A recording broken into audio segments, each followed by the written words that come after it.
Mi mujer me echó de casa porque se tragó las mentiras de su hijo. 3 semanas después, me preguntó si ya había pensado en lo que hice. Le entregué los papeles del divorcio y el chaval se puso como loco. Ahora estoy en la entrada viendo cómo mi ropa vuela por la ventana del segundo piso y no doy crédito a lo que pasa. Lauren grita desde arriba, con la cara roja de pura furia que nunca le había visto, diciéndome que me largue de su casa. Esta mañana tomábamos café juntos. Esta mañana todo estaba bien, pero ahora su hijo de 17, Jake, está detrás de ella con una cara rarísima, una mezcla de victoria y preocupación fingida. Le pone la mano en el hombro como consolándola, pero cruza la mirada conmigo un segundo y juro que sonríe con malicia. Déjame retroceder para contarte cómo llegué a este desastre. Conocí a Lauren hace 4 años en la cafetería donde era jefa.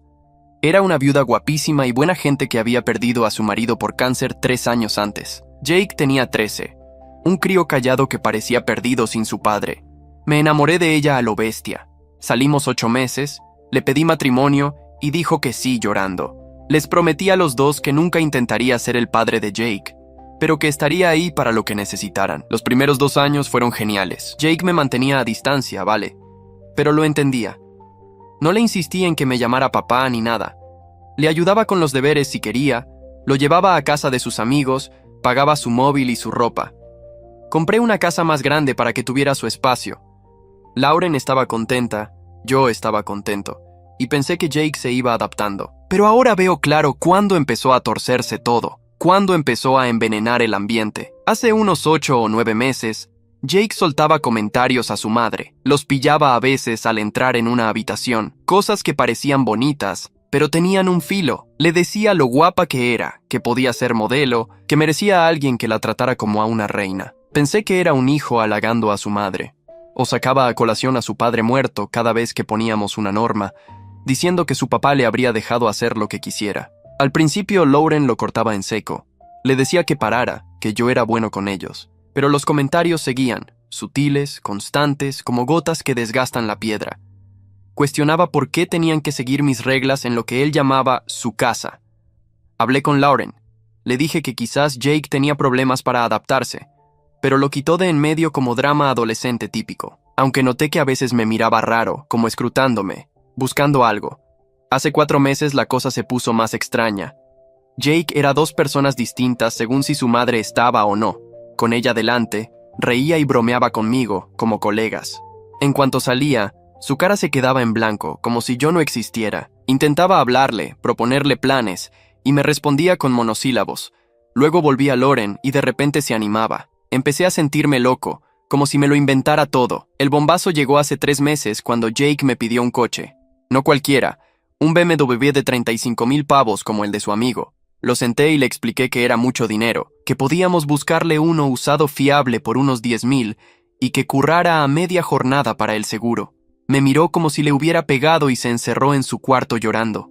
Esa noche, Lauren estaba helada, preguntándome si de verdad hacía falta negárselo, recordándome todo lo que había pasado el crío y si me mataba darle ese capricho. Me quedé flipado porque 35,000 para el primer coche de un adolescente es una locura, pero ella se dio la vuelta y dijo que no entendía lo que era ser su madre. Después de eso, todo cambió, como si hubieran pulsado un interruptor. Jake tenía charlas susurradas con su madre que paraban en seco cuando yo entraba. Lauren empezó a interrogarme de la nada, preguntando si de verdad quería a Jake, por qué él decía que yo era distinto cuando ella no estaba. Intentaba defenderme, diciendo que era el mismo siempre, pero ella replicaba preguntando por qué su hijo mentiría. Las broncas se hicieron habituales. Jake decía que yo le había soltado algo duro y Lauren me lo echaba en cara. Cada vez que me defendía preguntaba si estaba llamando mentiroso a su hijo.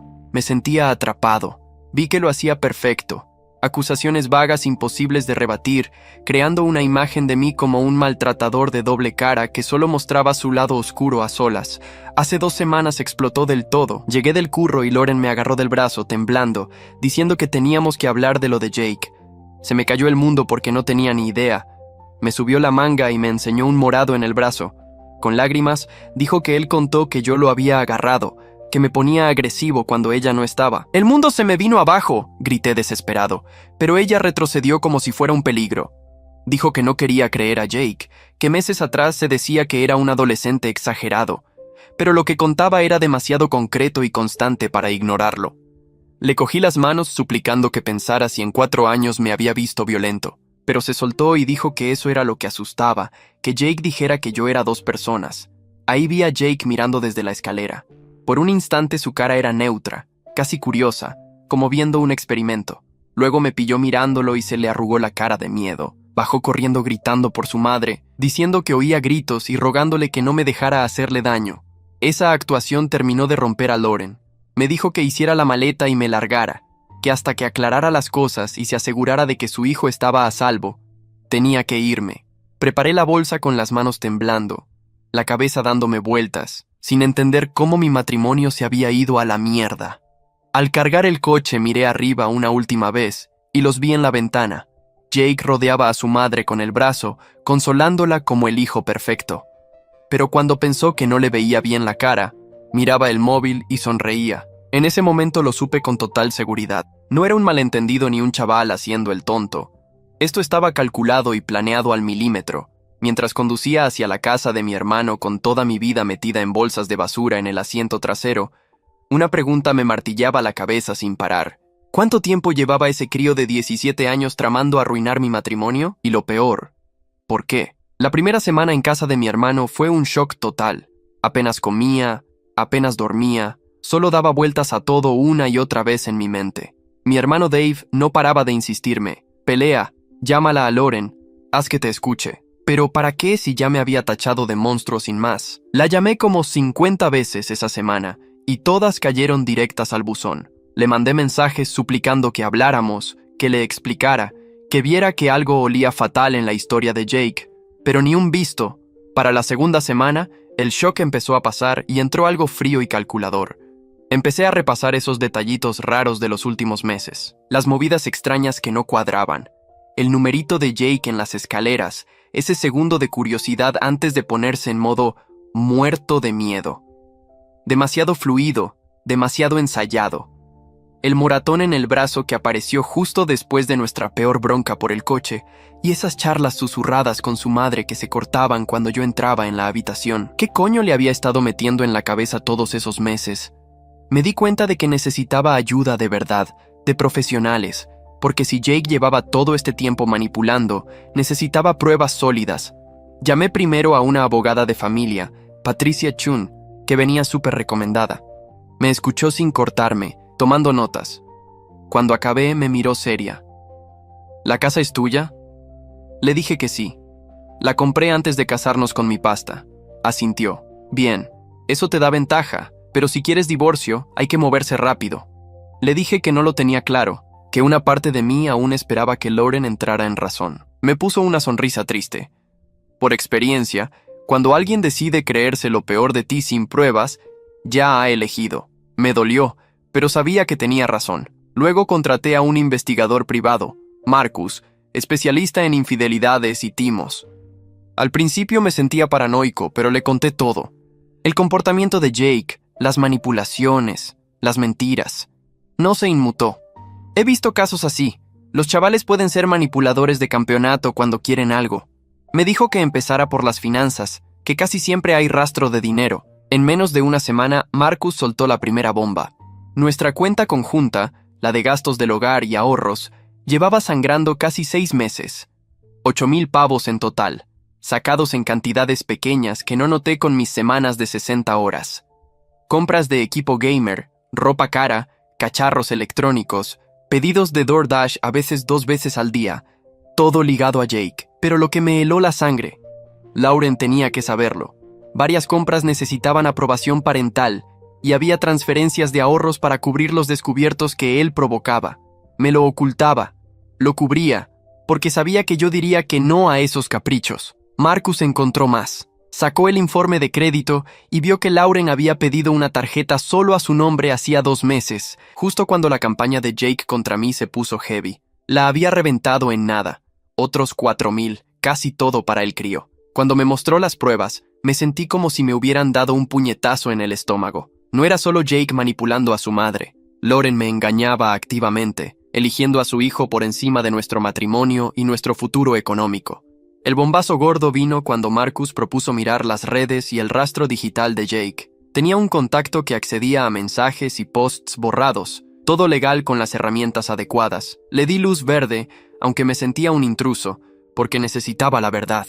Lo que encontramos fue demoledor. Mensajes entre Jake y sus colegas de hacía casi un año hablando del plan. Mi madre empieza a dudar de él. Solo hay que empujar un poco más y el viejo se larga. En otro chat, el chaval hasta escribió la estrategia. Mamá siempre me cree cuando lloro. Es facilísimo, le contó a su amigo Tyler. Había movidas sobre el coche, sobre cómo yo era un tacaño que no entendía que él merecía cosas buenas. Pero el mensaje peor, el que lo aclaró todo, era de hace 3 semanas, justo antes del estallido. Casi listo. Tengo el moratón preparado. Se lo enseño a mamá esta noche. Este será el clavo final en el ataúd. Planeó el moratón. Se hizo daño a propósito para culparme. Marcus encontró un vídeo también, escondido en la nube de Jake, grabado por accidente probablemente. Se veía al chaval en el baño, golpeándose el antebrazo contra el borde del lavabo, haciendo muecas, pero repitiéndolo hasta que salía un moratón oscuro. «Esto tiene que funcionar», murmuraba. Me quedé mirando a ese crío de 17 años autolesionándose para joder mi matrimonio y me entraron náuseas. ¿Por qué alguien hace eso? ¿Qué coño le había hecho yo para merecer esta crueldad tan fría? Luego Marcus me enseñó la pieza final. Mensajes entre Jake y su mejor amigo sobre el plan post-divorcio. Cuando se separen, mamá querrá largarse de este pueblo aburrido. Venderá la casa y nos mudamos a la ciudad donde pasa todo de verdad. Y sin él, tendrá más pasta para mí. Todo era por dinero y sitio. Jake quería una vida más guay en la ciudad donde se habían mudado sus colegas, y yo era el obstáculo.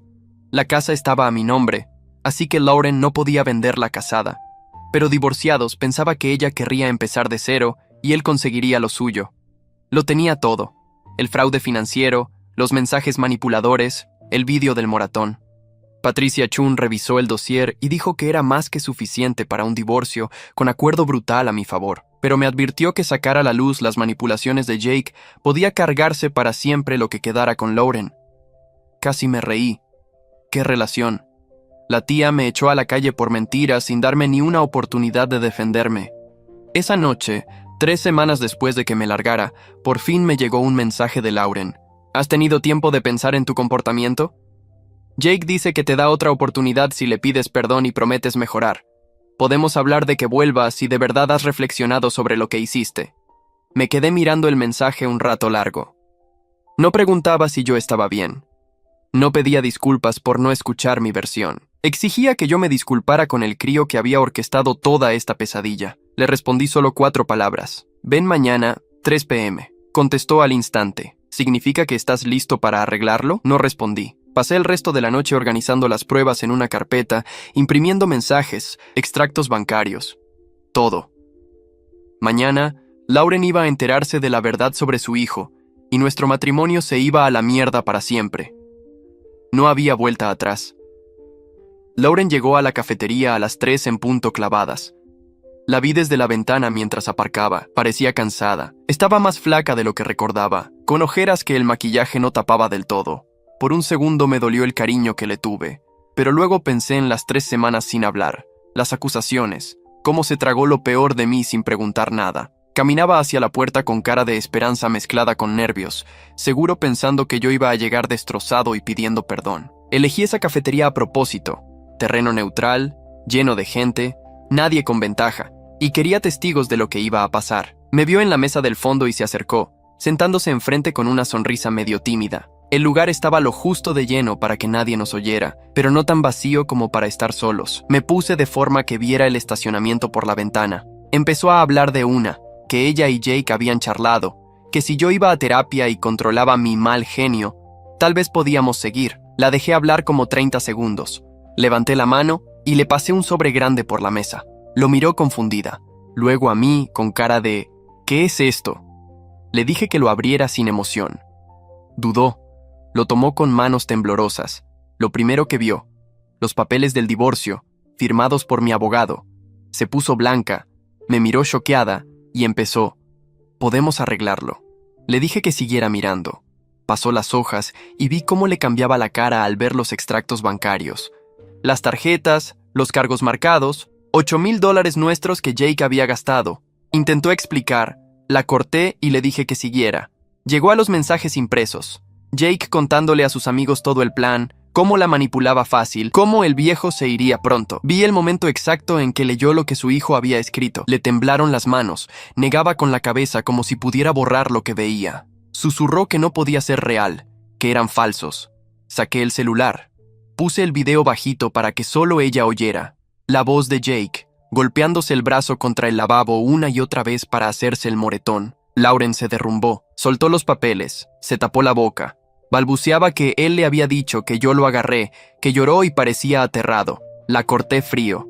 Me había jugado. Llevaba meses destruyendo nuestro matrimonio porque quería que vendiera la casa y se mudara con él a la ciudad. Todo estaba ahí. Lloraba en silencio, temblando, tratando de asimilar que su hijo había armado todo ese desastre. Me preguntó por qué no se lo había hecho ver, por qué no se lo conté. Eso me rompió algo. Le dije que lo intenté, que le supliqué que hablara conmigo, pero eligió creerle a él sin pruebas. Ni siquiera me preguntó mi versión. Me echó de mi propia casa por mentiras. Extendió la mano. La retiré. Dijo desesperada que solo protegía a su hijo. ¿Qué más podía hacer? Debía ser mi esposa. Le dije, alzando un poco la voz antes de controlarme. Después de 4 años casados, merecía el beneficio de la duda. Las palabras que guardé 3 semanas salieron solas. Debías preguntar, exigir pruebas, algo, pero no lo hiciste porque ya habías elegido a Jake por encima de mí. El aire se puso pesado, doloroso, imposible de negar. Había tomado su decisión semanas atrás, tal vez meses, cuando las mentiras de Jake empezaron a hacer efecto. Yo solo era el daño colateral. La puerta se abrió de golpe y entró Jake. Estaba esperando en el auto y no aguantó más. Nos vio y vino directo, rojo de rabia, gritando qué le hacía a su mamá. Vio los papeles desparramados y se le cambió la cara. Por un segundo vi miedo de verdad. Luego intentó recuperarse y decirle que todo lo que yo decía era mentira, que quería separarlos. Tomé el celular, le mostré el video de él mismo haciéndose el moretón. Pasó por shock, pánico, furia. Gritó que revisé sus cosas, que no tenía derecho, y la gente empezó a mirarnos. Le dije tranquilo que él me acusó de abuso, así que tenía todo el derecho. Lauren lo miraba como si no lo conociera, voz rota, rogándole que dijera que no era cierto. Y ahí se le cayó la máscara del todo. ¿Y qué si lo hice? Soltó, cada vez más fuerte, sin importarle quién escuchara. Dijo que ella era infeliz conmigo, que yo era aburrido, tacaño, no su papá, que debieron irse de este pueblo de mierda hace un año. Lauren jadeó como si le hubieran pegado. Miró alrededor a la gente que ya no disimulaba. Jake siguió, como si le diera igual el público. Hizo lo que tenía que hacer porque todos sus amigos se fueron a la ciudad, y él. Ella merecía algo mejor que esta vida de mierda. Los dos lo merecían, y una vez que se divorciara de mí y vendiera la casa, por fin podrían tener una vida de verdad. Le corté bajito para recordarle que la casa era mía, y Lauren no podía venderla. Se puso más rojo que un tomate, y empezó a hablar de demandas y de cómo su amigo estaba atrapado por mi culpa. Dijo que su mamá se había quedado con la mitad de todo en su divorcio. Ahí fue cuando vi que Lauren por fin se dio cuenta de en qué se había convertido su hijo, en medio de una cafetería llena de gente. Susurró que él había destrozado su matrimonio por plata y por mudarse, que la había hecho creer que su marido lo maltrataba para acercarse a sus amigos. Jake intentó dar marcha atrás, de repente consciente de que todos miraban, balbuceando que no era así, que solo quería que fueran felices juntos. Yo corté todo eso y les solté la realidad. Les expliqué clarito pero en voz baja que tenían 30 días para buscar dónde irse, como decía en los papeles del divorcio, y después recuperaba mi casa. Lauren me miró con los ojos llenos de dolor y me rogó tiempo para procesar, para arreglar lo roto. Pero yo ya estaba hasta las narices. Le dije que no había nada que arreglar, que había elegido creer que yo era un monstruo sin una sola prueba, que había dejado que su hijo la manipulara meses enteros sin cuestionar nada. Incluso ahora, sabiendo la verdad, me pedía otra oportunidad. Pero la cruda realidad era que nunca me había dado ni la primera. Se derrumbó por completo, llorando con la cara entre las manos mientras Jake se quedaba ahí con los brazos cruzados, con cara de cabreado y desafiante, aunque todo su plan se le había venido abajo. Los miré, a esta madre y su hijo que me habían jodido la confianza y el matrimonio, y no sentí más que un vacío donde antes había amor. Me levanté de la mesa, agarré mi copia de los papeles y les dije que me largaba. Repetí que tenían 30 días para irse de mi casa. Lauren intentó agarrarme el brazo, pero me solté suave y caminé hacia la salida. Detrás, Oía sus sollozos y a Jake empezando a discutir con ella, subiendo la voz otra vez mientras seguro intentaba darle la vuelta. Salí de esa cafetería y me metí en el coche. Por la ventana los veía todavía en la mesa, Lauren con la cabeza entre las manos, llorando, y Jake gesticulando furioso, seguro echándome la culpa de todo aunque la prueba de su manipulación estaba ahí delante. Un mes después, mi abogada llamó para confirmar que se habían largado a tiempo.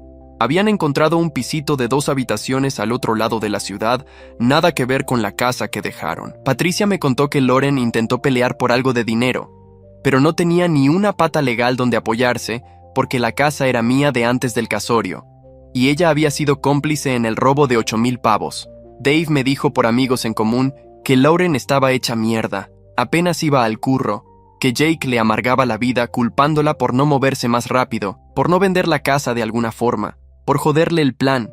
Su relación estaba a punto de explotar, con Jake tratándola con el mismo desprecio manipulador que me había mostrado a mí. A veces, de noche cuando la casa estaba demasiado en silencio, me daba penita recordando los buenos momentos antes de que el veneno de Jake se metiera, pero sobre todo sentía alivio, como si hubiera esquivado una bala que me habría destrozado.